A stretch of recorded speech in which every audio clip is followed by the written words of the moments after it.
हाँ, हेलो बच्चों, नमस्ते। अभी हमने जो आपको कल तारीख है फिरोज शाही के और जहाँ फतवा है जहांदरी के बारे में बताया था।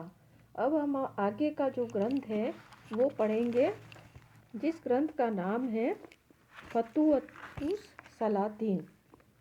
इसका लेखक जो है ईसामी है, और जो है ये सुल्तान बलबन के समय में एक सिपा सलार था। और जब मोहम्मद बिन तुगलक ने राजधानी परिवर्तन करके दिल्ली से दौलताबाद सभी को ले जा रहा था, तो ईसामी को भी 1327 ईस्वी में अपने वृद्ध दादा के साथ दौलताबाद जाना पड़ा था। किंतु वहीं पे ही मतलब 90 साल के उनके दादाजी थे, इसलिए उनकी मृत्यु रास्ते में हो गई। तो इस घटना से इसामी मोहम्मद बिन तुगलक का जो है कट्टर आलोचक बन गया। ऐसा मालूम होता है कि उसके समय में वो कुछ समय मतलब 1350 ईस्वी में दौलताबाद में ही रहा था। फतुवतुस सलातीन की रचना ईसामी ने 1350 ईस्वी में दौलताबाद में करके, और वहाँ के जो साम्राज्य के बहमनी साम्राज्य के जो संस्थापक थे अब अलाउद्दीन हसन गंगू बहमन शाह जो है उसको उसने समर्पित किया था, और यह जो है कविता के रूप में लिखा था। ये क्या है कि जब उसके दादाजी बहुत ही मतलब रास्ते में ही मतलब गुजर गए थे, मतलब वो जब दौलताबाद जा रहे थे रास्ते में उनकी मृत्यु हो गई थी, तो तब से ये क्या मोहम्मद बिन तुगलक का कटु आलोचक बन गया था। और उसने मोहम्मद बिन तुगलक के समय की सारी जो व्यवस्था है उसके बारे में बताया है। सुल्तान के विषय में भी उसने बताया है, और उसके राज्यकाल में अनेक ऐसी घटनाओं का उल्लेख किया है जिसके बारे में और ग्रंथों में जानकारी नहीं मिलती है। ये जो ग्रंथ है वो फतुवतुस सलातीन की रचना ईसामी ने फिरदौसी के शाहनामा जैसे लिखा है वैसी ढंग से की है, जिसमें अधिकतर युद्धों का भी वर्णन और मोहम्मद बिन तुगलक के समय की शासन व्यवस्था, सामाजिक, आर्थिक, राजनीतिक, उसके राजनीतिक व्यवस्था, इसके अलावा उसके सुधारों के बारे में भी उसने वर्णन किया है। अब जो है अगला जो ग्रंथ पढ़ेंगे इब्न बतूता का जो है किताबुल रहला। इब्न बतूता मोरक्को का निवासी था और 14वीं शताब्दी का महत्वपूर्ण यात्री था, और उच्च कोटि का विद्वान और इतिहासकार था। एशिया के अनेक भागों में यात्रा करता हुआ वो 1333 ईस्वी में दिल्ली पहुंचा था, और दिल्ली पहुंच करके सुल्तान मोहम्मद बिन तुगलक से भेंट की थी, जिससे उसका बहुत ही सम्मान किया गया था। उसे दिल्ली के काजी के पद पर नियुक्त किया था, और बाद में किसी कारणवश सुल्तान उससे नाराज हो गया तो काजी के पद से हटाकर उसे जेल में डलवा दिया था। लेकिन कुछ समय बाद जब उसको जेल से मुक्त किया तो उसको लेकर उसको राजदूत बनाकर चीन भेज दिया, और चीन न जाकर के वो रास्ते में कष्टों को उठाता हुआ जा रहा था, तो वो अपने देश ही लौट गया। और मोरक्को लौटने पर उसने वहाँ के सुल्तान के आदेश पर इसने किताब उल रहला की रचना की। और किताब उल रहला जो है भारत के प्रवास के दौरान इब्न बतूता का सुल्तान मोहम्मद बिन तुगलक के दरबारियों से घनिष्ठ संबंध रहा, इसलिए मोहम्मद बिन तुगलक की शासनकाल की दरबारी स्थिति है, वहाँ उनका व्यवहार है, मोहम्मद बिन तुगलक का चरित्र है, और उसकी जो राज्यकाल की जो जो भी घटनाएं घटी थी वो सभी घटनाएं इस किताब में लिखी गई है। साथ ही इसने यहाँ की जलवायु, फल फूल, वनस्पति, पशुओं, वेशभूषा, रहन सहन, कृषि, व्यापार, इसके विषय में भी उसने बहुत अच्छा मतलब यात्रा विवरण में उसने यहाँ के नगरों को, यहाँ के व्यक्तिगत जीवन नहीं सॉरी यहाँ के लोगों के बारे में, उनके जीवन शैली के बारे में, यहाँ की सांस्कृतिक गतिविधियों के बारे में, इन सभी चीज़ों के बारे इन सभी के बारे में इब्न बतूता ने बहुत अच्छा वर्णन अपनी इस किताब में किया है। इसके बाद हम जो अगला पढ़ेंगे तारीख है फिरोज शाही ये जो है सुल्तान फिरोज शमशेर शिराज अकीफ ने लिखा है, जो सुल्तान फिरोज बिन तुगलक के समय का समकालीन था। और उससे हमें उसकी पुस्तक से जानकारी मिलती है कि उसको फिरोज के निकट संपर्क में रहने से काफ़ी अवसर मिले थे। जब सुल्तान फिरोज शिकार खेलने जाता था, तब शमशेर शिराज अकीफ भी उसके साथ जाता था। अकीफ ने तारीख ये फिरोज शाही की रचना, एक तारीख है फिरोज शाही हमने आपको बताया था, वो किसने लिखी थी? जियाउद्दीन बर्नी ने लिखी थी। और एक वापस दूसरी उसका अगला जो सेकंड भाग जो था, वो शमशेर शिराज अकीफ ने लिखी है। वो शमशेर शिराज अकीफ ने फिरोज तुगलक की मृत्यु के बाद अकीफ ने तारीख फिरोज शाही की जो रचना थी, वो फिरोज तुगलक की मृत्यु के बाद की थी। इसमें पूरे फिरोज तुगलक के समय की 1351 से लगा करके 1388 ईस्वी तक का पूरा वर्णन, उसकी धर्मनिष्ठा, इसके जो सार्वजनिक कार्य थे, जैसे कि उसने भवन निर्माण, नहरों का निर्माण कराया था, और उसने खेती व्यवस्था में किसा मतलब जो सुधार किए थे, ये सारी चीज़ों के बारे में लिखता हुआ वर्तमान समाज मतलब उस समय की जो तत्कालीन सामाजिक, आर्थिक और राजनीतिक दशा के बारे में इस किताब में लिखा है। लेकिन कई कई जगह पर फिरोज शाह तुगलक को की बढ़ चढ़ा करके तारीफ भी की है। फिरोज शाह तुगलक को एक बहुत ही उदार और न्यायप्रिय राजा भी उसने बताया है अपने इस ग्रंथ में। अब अगला जो ग्रंथ है फतूहात है फिरोज शाही। इस ग्रंथ को जो है ये जो सब जो ग्रंथ है, तारीख मैंने जो अभी बताया आपको, किताबुल रहला बताया था और फुतूह सलातीन बताया था, ये फारसी भाषा की रचना है। तारीख है फिरोज शाही जो शमशेर शिराज अकीफ ने भी फारसी में ही की है। अब जो अगला ग्रंथ है फतूहात फिरोज शाही, फारसी में लिखा गया ये ग्रंथ है। फिरोज शाह तुगलक ने अपने शासनकाल में अपने स्वयं की आत्मकथा है, और इसमें हमें फिरोज की धार्मिक नीति और उसका दृष्टिकोण जो है हमें, और इसके चरित्र के बारे में भी हमें बहुत कुछ जानकारी प्राप्त करने का अवसर मिलता है। और इससे ये पता चलता है कि फिरोज एक उदार और दयालु शासक था। अब जो है अगला जो ग्रंथ है तारीख है मुबारक शाही। इस ग्रंथ की रचना जो है याह्या बिन अहमद सरहिंदी ने सैयद वंश के सुल्तान मुबारक शाह के समय में की थी। यह सुल्तान मुबारक शाह का दरबारी इतिहासकार था, और मुबारक शाह ने अपने ही नाम से इस ग्रंथ की रचना करवाई थी, तारीख है मुबारक शाही। इसमें मोहम्मद गौरी से लेकर के सैयद सुल्तान मुबारक शाह के तक के दिल्ली के सुल्तानों का इतिहास लिखा गया है। और फिरोज तुगलक के बाद जो है तुगलक सुल्तानों और सैयद सुल्तानों का इतिहास काफ़ी विस्तार से लिखा गया है।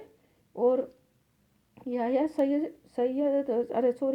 सरहिंदी जो है वो सैयद सुल्तानों का समकालीन था, अतः उसके बारे में उसने ज़्यादा विश्वसनीय रूप से लिखा है क्योंकि उस समकालीन था।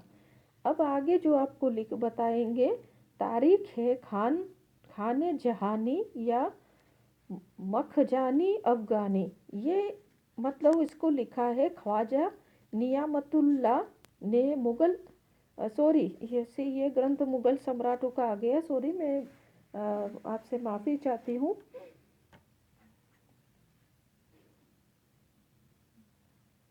लेकिन हम हाँ बता सकती हूँ मैं, हाँ, क्योंकि ये इसमें जो इस तारीख ए खान जहानी या मखजानी अफगानी, इस ग्रंथ का लेखक है ख्वाजा नियामतुल्ला, मुगल सम्राट जहांगीर का समकालीन था। उसने अपने इस ग्रंथ की रचना 1613 ईस्वी में बुरहानपुर में की थी। नियामतुल्ला खान ने दिल्ली सल्तनत के अफगान सुल्तानों जो ने लोधी सुल्तानों का इतिहास लिखा है।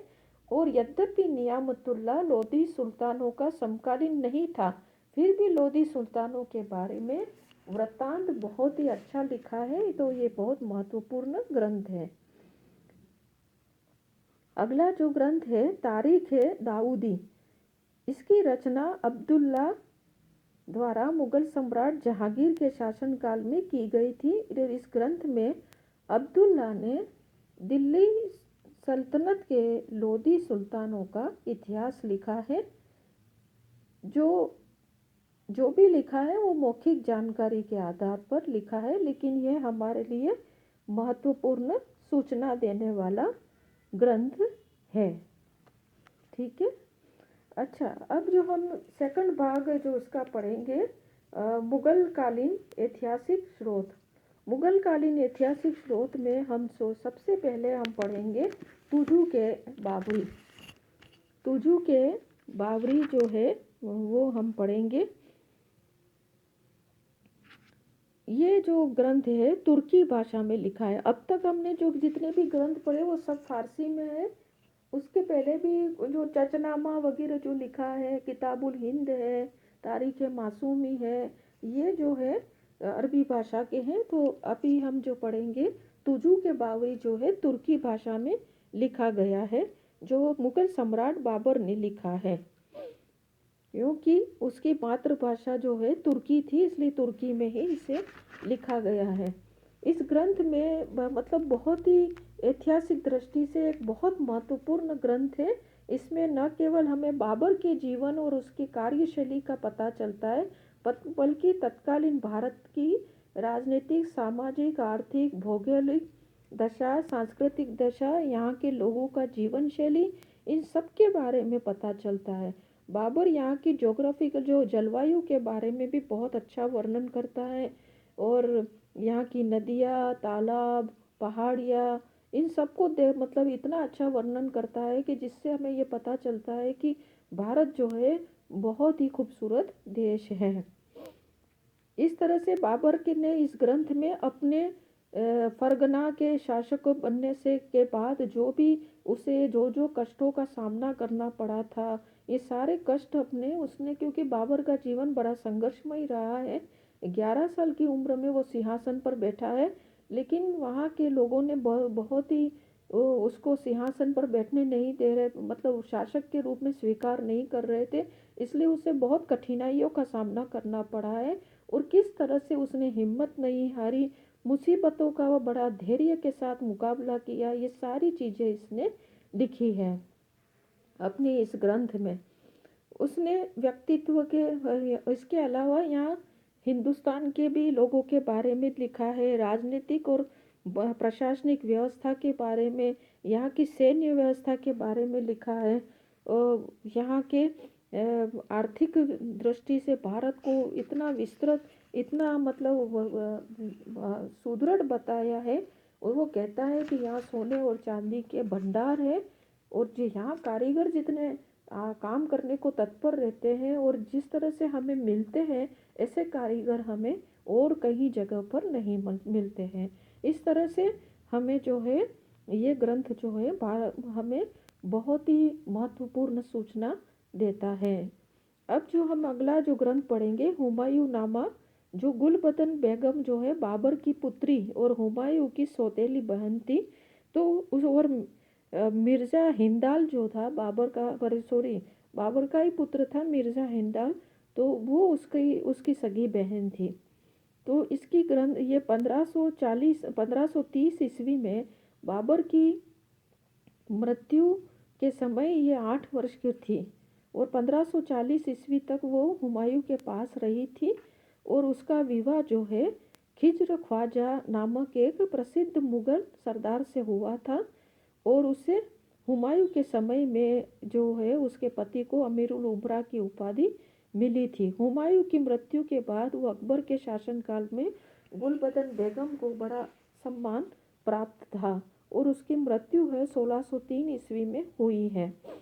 गुलबदन बेगम ने अपने इस ग्रंथ में अकबर के आदेश पर उसने हुमायूं नामा लिखा है, और जो हुमायूं नामा 2 भागों में है। पहले भाग में बाबर का और दूसरे भाग में हुमायूं का इतिहास लिखा है। इस ग्रंथ के पहले भाग में बाबर के संबंधित महत्वपूर्ण तथ्य ये जैसे कि बाबर की उदारता, दानशीलता, संबंधियों से प्रेम, परिवार की महिलाओं के प्रति जो उसका स्नेहपूर्ण रवैया था, ये सब लिखा है।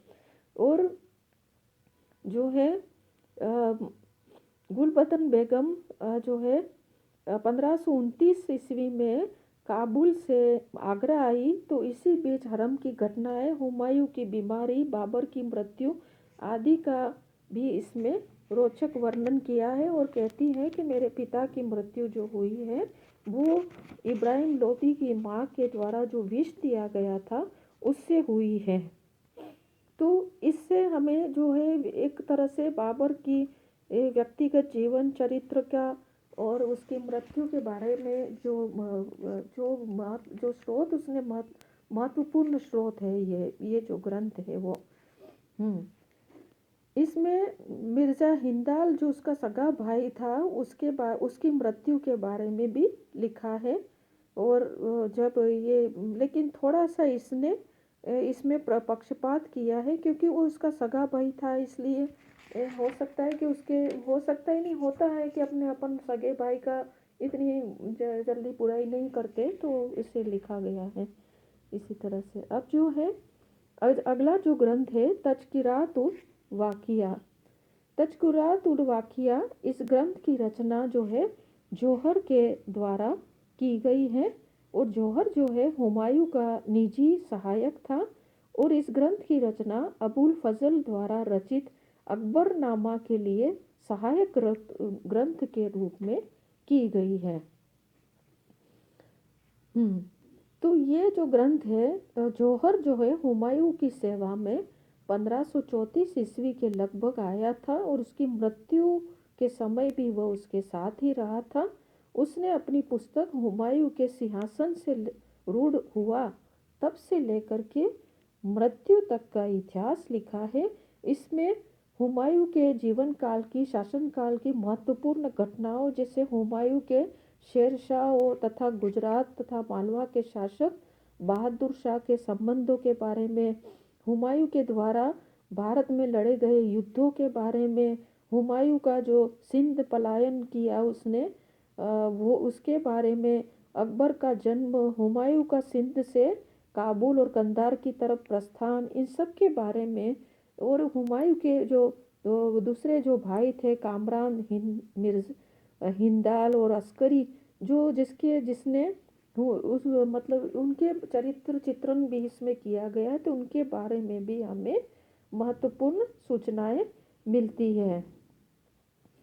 अब जो अगला हम जो ग्रंथ है वो हम आपको अगले वीडियो में बताएंगे। Thank you.